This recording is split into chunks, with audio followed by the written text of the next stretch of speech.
Hi students, நம்ம last classல pressure in fluids அதாவது fluidsல இருக்கக்கூடிய pressure பார்த்தோம். So எந்தெந்த factors வந்துட்டு அதை determine பண்ணுன்னு சொல்லிட்டு 3 factors depth, density, gravity. So 3 factors பார்த்தோம். So இன்னைக்கு கிளாஸ்ல என்ன பார்க்க போறோம்னா atmospheric pressure அப்படின்னா என்னன்னு சொல்லி தான் இன்னைக்கு கிளாஸ்ல பார்க்கறோம். So page number 29ல இருக்கு atmospheric pressure.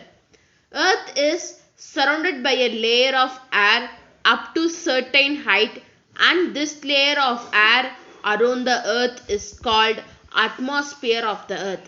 So earth வந்துட்டு ஒரு லேயர்னால சரவுண்ட் பண்ணியிருக்கு, அதாவது வந்துட்டு அந்த லேயர் எதனால இருக்கு, ஏர்னால இருக்கு. ஸோ அந்த ஏரோட லேயர்னால earth வந்துட்டு ஒரு certain height, அதாவது வந்துட்டு நியர்லி 300 கிலோமீட்டர்ஸ் வந்துட்டு சரவுண்ட் ஆயிருக்கு. அண்ட் இந்த லேயரை தான் இந்த ஏரை தான் நம்ம என்னன்னு சொல்றோம்னு பார்த்தீங்கன்னா அட்மாஸ்பியர் அப்படின்னு சொல்றோம். Since air occupies space and has weight, it also exerts pressure. So air வந்துட்டு ஒரு ஸ்பேஸ், அதுக்கான ஸ்பேஸையும் அதுக்கான வெயிட்டும் அதுக்கு இருக்கு. ஸோ அதனால இதுக்கு என்ன இருக்கு, ப்ரெஷரும் வந்துட்டு இருக்கு. அந்த ப்ரெஷரை தான் நம்ம என்ன சொல்றோம்னா அட்மாஸ்பியரிக் ப்ரெஷர் அப்படின்னு சொல்றோம். This pressure is called as atmospheric pressure. So atmospheric pressure na enna, first atmosphere is nothing but earth is surrounded by a layer of air is called, that layer is called atmosphere அப்படினு பார்க்கறோம். So air occupies space and has a definite weight, so it also exerts pressure. So air வந்துட்டு space occupy பண்ணிருக்கு, அதே மாதிரி அதுக்கு வெயிட்டும் இருக்கு. So அது வந்துட்டு ப்ரெஷர் அதை எக்ஸர்ட் பண்ணும். ஸோ இந்த ப்ரெஷரை தான் நம்ம என்னன்னு சொல்றோம்னா atmospheric pressure. This pressure is called as atmospheric pressure அப்படின்னு நம்ம சொல்றோம். The atmospheric pressure we normally refer is the air pressure at the sea level. So நார்மலாக நம்ம அட்மாஸ்பியரிக் ப்ரெஷர் அப்படின்னு சொல்லிட்டு எதை ரெஃபர் பண்ணுவோம்னு பார்த்தீங்கன்னா sea level இருக்கக்கூடிய ஏர் ப்ரெஷரை தான் நம்ம என்ன சொல்றோம்னா atmospheric pressure அப்படின்னு சொல்லுவோம். இந்த பிக்சர் பார்த்துக்கோங்க, 3.5 picture shows that air gets thinner with increasing altitude. So வந்துட்டு இது பாருங்க, இது வந்துட்டு sea level இருக்கக்கூடிய ஏர், இந்த மாலிக்யூல்ஸ்லாம் வந்துட்டு ஏர். கீழே இருக்கும்போது பாருங்க ஏரோட டென்சிட்டி எப்படி இருக்கு, ரொம்ப திக்கா இருக்கு. இது மேலே போக போக போக போக பாருங்க அந்த ஏரோட இது வந்துட்டு ரொம்ப தின் ஆகுது. அதாவது சொல்றாங்க air gets thinner with increasing altitude. So அதோட ஹைட்டு வந்துட்டு மேலே போக போக இன்க்ரீஸ் ஆக அதோட டென்சிட்டி எப்படி இருக்கும், ரொம்ப தின் ஆகும். Hence atmospheric pressure decreases as we go up in the mountain. So அப்படி பார்க்கும்போது அட்மாஸ்பியரிக் ப்ரெஷர் வந்துட்டு டிக்ரீஸ் ஆகும். எப்பன்னா நம்ம மலை மேலே ஏறி போக போக போக போக அங்கே இருக்கக்கூடிய அட்மாஸ்பியரிக் ப்ரெஷர் வந்துட்டு டிக்ரீஸ் ஆகும். On the other hand air gets heavier as we go down below the sea level like mines. So இன்னொரு இதில் நம்ம எப்படி சொல்லலான்னு பார்த்தீங்கன்னா ஏர் வந்துட்டு ரொம்ப ஹெவி ஆகும். அதாவது வந்துட்டு நம்ம கீழே போக போக போக டெப்த்து போக போக போக போக ஏர் வந்துட்டு ரொம்ப ஹெவி ஆகும். அதனால தான் வந்துட்டு இந்த மைன்ஸில் இந்த சுரங்கத்தில வேலை பார்க்குறவங்களுக்கு வந்துட்டு மூச்சு விட முடியறதில்ல அப்படின்னு சொல்லுவாங்க. ஸோ இதான் சொல்கிறாங்க. ஸோ வந்துட்டு அட்மாஸ்பியரிக் ப்ரெஷர் வந்துட்டு டிக்ரீஸ் அட்மாஸ்பியரிக் ப்ரெஷர் டிக்ரீஸ் ஆச்சு அப்படின்னா அது எப்போ டிக்ரீஸ் ஆகும், மேலே ஆல்டிடியூட் ஹை ஆகும்போது அட்மாஸ்பியரிக் ப்ரெஷர் டிக்ரீஸ் ஆகும். சப்போஸ் அட்மாஸ்பியரிக் ப்ரெஷர் எப்போ இன்க்ரீஸ் ஆகும்னு பார்த்தீங்கன்னா ஆல்டிடியூட் வந்துட்டு லோ ஆக அட்மாஸ்பியரிக் ப்ரெஷர் வந்துட்டு டிக்ரீஸ் ஆகும். இதைத்தான் சொல்லியிருக்காங்க இந்த பிக்சரில். நெக்ஸ்ட் பாருங்க, மெஷர்மெண்ட் ஆஃப் அட்மாஸ்பியரிக் ப்ரெஷர். இந்த அட்மாஸ்பியரிக் ப்ரெஷரை நம்ம எப்படி மெஷர் பண்ணலாம்? The instrument used to measure atmospheric pressure is called barometer. So ஒரு இன்ஸ்ட்ருமெண்ட் யூஸ் பண்ணி இந்த அட்மாஸ்பியரிக் ப்ரெஷரை நம்ம மெஷர் பண்ணுவோம். அந்த இன்ஸ்ட்ருமெண்ட் பேர் என்னன்னு பார்த்தீங்கன்னா barometer. A mercury barometer first designed by an Italian physicist Torricelli consists of long glass tube filled with mercury and turned upside down into a container of mercury. So வந்துட்டு இந்த இன்ஸ்ட்ருமெண்ட்டை first யார் கண்டுபிடிச்சான்னு பார்த்தீங்கன்னா இது ஒரு mercury barometer தான். இதை first யார் design பண்ணாங்கன்னு பார்த்தீங்கன்னா இட்டாலியோட ஒரு பிசிசிஸ்ட், அவர் பேர் பார்த்தீங்கன்னா டாரிசெல்லி அப்படிங்கிறது அவர் பேர். அவர் தான் வந்துட்டு ஃபர்ஸ்ட்டாக இந்த பேரோமீட்டரை வந்துட்டு டிசைன் பண்ணார். இந்த பேரோமீட்டரில் என்ன இருக்குன்னா ரொம்ப லாங் கிளாஸ் டியூப் இருக்கும். ஸோ ஒரு எண்டில் க்ளோஸ் ஆகிருக்கும், இன்னொரு எண்டில் வந்துட்டு ஓப்பன் ஆகிருக்கும். ஸோ எதனால் ஃபில் ஆகிருக்குன்னு பார்த்தீங்கன்னா மெர்க்குரி மெட்டல் இருக்குல்ல அதனால ஃபில் ஆகிருக்கும். அண்ட் டேர்ன்ட் அப்சைட் டவுன் மாதிரி இருக்கும், ஒரு கண்டெய்னர் மாதிரி இருக்கும். அதாவது வந்துட்டு இந்த மெர்க்குரியோட கண்டெய்னர் மாதிரி இருக்குன்னு சொல்கிறாங்க. This is done by closing the open end of the mercury filled tube with the thumb and then opening it after immersing it into a trough of mercury. So வந்து என்ன பண்ணுவாங்கன்னா closing அதாவது வந்துட்டு this is done by closing. So வந்துட்டு அந்த container வந்துட்டு close பண்ணுவாங்க. closing the open end. So வந்துட்டு அதை ஓப்பன் எண்டை மட்டும் க்ளோஸ் பண்ணுவாங்க. க்ளோசிங் த ஓப்பன் எண்டை, அதாவது மெர்க்குரி ஃபில் பண்ணி இருக்கக்கூடிய ஒரு ரெண்டு க்ளோஸ் ஆகிருக்கும், ஒரு ரெண்டு ஓப்பன் ஆகிருக்கும். அது என்ன பண்ணுவாங்க, ஓப்பன் எண்டை க்ளோஸ் பண்ணுவாங்க, தம்ப்னால க்ளோஸ் பண்ணிவிட்டு அதுக்கப்புறம் அதை வந்துட்டு ஒரு இதில் இமர்ஸ் பண்ணிவிட்டு அதுக்கப்புறம் அதை வந்துட்டு ஓப்பன் பண்ணுவாங்க. ஸோ இதான் வந்துட்டு mercury barometer. The barometer works by balancing the mercury in the glass tube against the outside air pressure. So இந்த பேரோமீட்டர் எப்படி ஒர்க் பண்ணுன்னு பார்த்தீங்கன்னா கிளாஸ் டியூப்ல இருக்கக்கூடிய மெர்க்குரியும் அவுட் சைட் வெளியே இருக்கக்கூடிய ஏர் ப்ரெஷர் ரெண்டத்தையும் பேலன்ஸ் பண்ணி இந்த பேரோமீட்டர் வந்துட்டு ஒர்க் பண்ணும். If the air pressure increases it pushes more of the mercury up into the tub, and if the air pressure decreases the more of the mercury drains from the tube. So இது எப்படி work பண்ணுன்னு பார்த்தீங்கன்னா ஏரோட pressure increase ஆக அந்த mercury அந்த டப்பில் இருக்கக்கூடிய மெர்க்குரியோட இதை வந்துட்டு அதிகப்படுத்தாதான் சொல்கிறாங்க. It pushes more of the mercury up into the tub. So அந்த டப்பில் வந்துட்டு நிறைய மெர்க்குரியை வந்துட்டு புஷ் பண்ண அழுத்தும். சப்போஸ் ஏரோட ப்ரெஷர் டிக்ரீஸ் ஆச்சு அப்படின்னா மோர் ஆஃப் த மெர்க்குரி, நிறைய மெர்க்குரி வந்துட்டு அந்த டப்பில் வந்துட்டு ட்ரெயின் ஆகும் அப்படின்னா விழும்.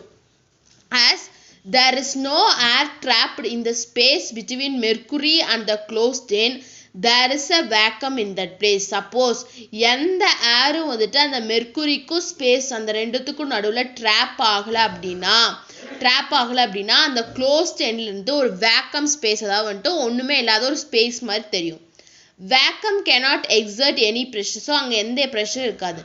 So the level of the mercury in the tube provides the precise measure of air pressure which is called as atmospheric pressure. So அந்த ப்ரெஷரை தான் நம்ம என்னன்னு சொல்கிறோம், அட்மாஸ்பியரிக் ப்ரெஷர்னு சொல்கிறோம். ஸோ அந்த மெர்க்குரியோட லெவல் வந்துட்டு அந்த டியூப்ல சில சர்டைன் மெஷரில் அந்த ஏர் ப்ரெஷருக்கு தகுந்த மாதிரி சில பாயிண்ட்ல போய் நிற்கும். அதைத்தான் நம்ம வந்துட்டு அட்மாஸ்பியரிக் ப்ரெஷர் அப்படின்னு சொல்கிறோம். This type of instrument can be used in lab or weather station. So இந்த இன்ஸ்ட்ருமெண்ட் எங்கே யூஸ் பண்ணுவாங்க, ஒன்று வெதர் ஸ்டேஷனில் யூஸ் பண்ணுவாங்க, அதாவது மெட்ராலஜியில். இன்னொன்று வந்துட்டு லேப் காமனாக இருக்கக்கூடிய லேப்ஸில் வந்துட்டு யூஸ் பண்ணுவாங்க. On a typical day at sea level, the height of the mercury column is 760 mm. So ஒரு டைப்பிக்கல் டே சி லெவலில் பார்த்தீங்கன்னா இந்த மெர்க்குரி காலத்தோட ஹைட் எவ்வளோ இருந்துச்சுன்னு பார்த்தீங்கன்னா 760 mm வந்துட்டு இருந்தது. Let us calculate the pressure due to the mercury column of 760 mm which is equal to atmospheric pressure. So வந்து இப்போ என்ன பண்ணுறோம், ஒரு கேல்குலேஷன் பண்ணுறோம். ஸோ ப்ரெஷர் அந்த மெர்க்குரி காலத்தோட ப்ரெஷர் எவ்வளோ, 70 mm ஹைட்டில் எவ்வளோ ப்ரெஷர் இருந்துச்சு அப்படின்னு சொல்லி பார்க்குறோம்.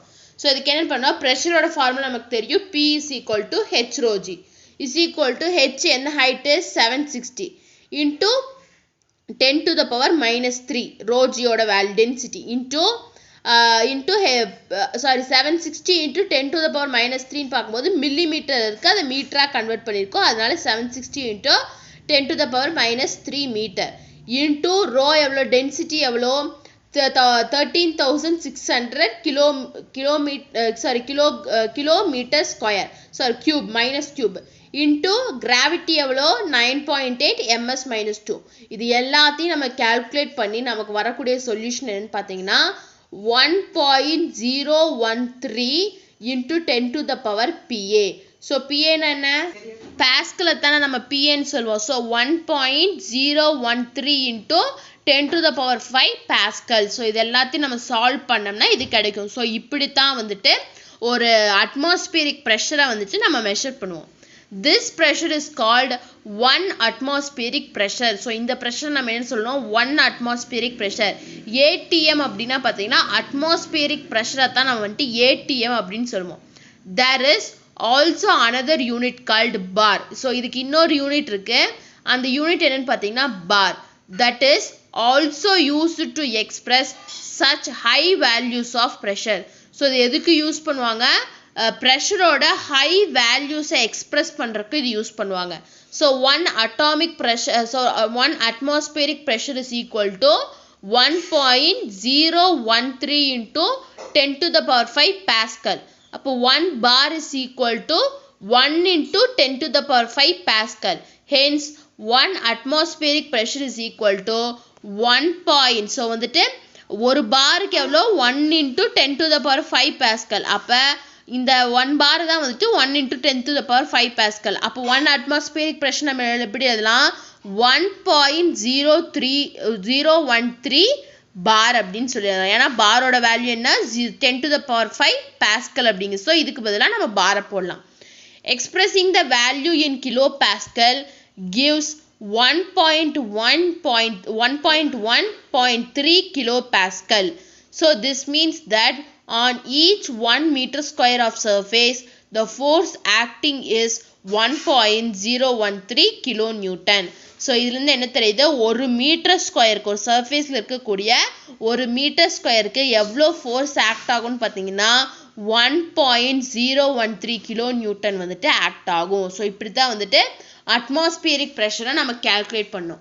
நெக்ஸ்ட் பாருங்க, காக் ப்ரெஷர் அண்ட் அப்சல்யூட் ப்ரெஷர் அப்படின்னா என்ன. Our daily activities are happening in the atmospheric pressure. So நம்மளோட டே டு டே ஆக்டிவிட்டீஸ் எல்லாமே வந்துட்டு அட்மாஸ்பியரிக் ப்ரெஷரை வச்சு தான் நம்ம எல்லாத்தையும் பண்ணுறோம். We are so used to it that we don't even realize. நம்ம அதை யூஸ் பண்ணுறோம், ஆனால் அது நமக்கு தெரியலை. When tire pressure and blood pressure are measured using instrument gauges, they show the pressure over the atmospheric pressure. So நம்ம வந்துட்டு tyre ப்ரெஷரையோ நம்ம பிளட் ப்ரெஷரையோ மெஷர் பண்ணுறோம். எதை யூஸ் பண்ணி, அதாவது இன்ஸ்ட்ருமெண்ட்ஸ், அதாவது வந்துட்டு காக்ஸை யூஸ் பண்ணி நம்ம மெஷர் பண்ணுறோம். ஸோ அதில் நமக்கு என்ன ப்ரெஷர் தெரியும், they show pressure over the atmospheric pressure. Atmospheric ப்ரெஷரில் இருந்து அதிகமாக வந்துட்டு ப்ரெஷரை நமக்கு காட்டும்.